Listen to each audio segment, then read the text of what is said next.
সিংহ রাশির জন্য বৃহস্পতির গোচর আপনাদের দ্বাদশ স্থান দিয়ে হবে। দ্বাদশ স্থানে বৃহস্পতির গোচর, দেখুন সবার প্রথমে এটা বলবো যে এখানে কিন্তু বৃহস্পতি তার উচ্চ রাশিতে যাচ্ছে, যেখানে বৃহস্পতি সবচেয়ে বেশি কমফর্টেবল নিজের পছন্দের রাশি কর্কট রাশিতে বৃহস্পতিদেব গোচর করছে। আপনাদের ক্ষেত্রে বিপরীত রাজযোগও তৈরি হচ্ছে, যেহেতু আপনাদের অষ্টমপতি দ্বাদশ স্থানে যাচ্ছে, তো বিপরীত রাজযোগ তৈরি হচ্ছে।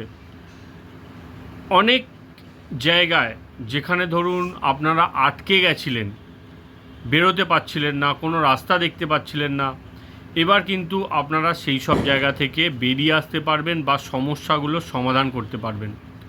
কেতু আপনাদের এখন লগ্নের ওপর দিয়ে গোচর করছে, অষ্টমে শনি আছে।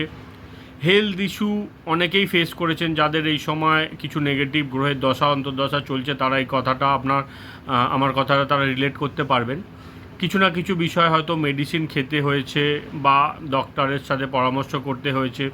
কিছু জনের হয়তো ঠিকমতো সমস্যাটাই ধরা যাচ্ছিল না, এবার কিন্তু সেই সব সমস্যাগুলো আপনারা সমাধান করতে পারবেন, নিজেদেরকে কিওর করতে পারবেন। যারা বিদেশের সাথে যুক্ত আছেন, বাইরে যেতে চাইছেন, তাদের জন্য সময়টা খুব পজিটিভ।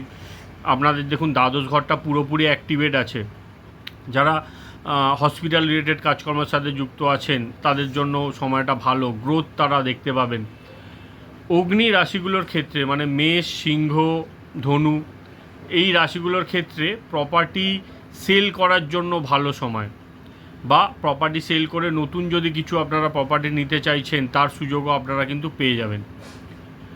জীবনের দেখুন দ্বাদশটা হচ্ছে একটা পরিবর্তনের ঘর ধরা হয়, তো যারা বড় ধরনের পরিবর্তন করতে চাইছেন, পুরোপুরি চেঞ্জেস চাইছেন, তাদের জন্য সময়টা ভালো।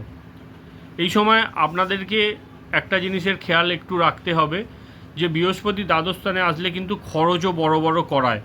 পয়সার জোগাড় আপনাদের হয়ে যাবে, কিন্তু খরচ, ভালো জায়গায় ইনভেস্টমেন্ট, কিছু খরচ এই সময় কিন্তু আপনাদের থাকছে।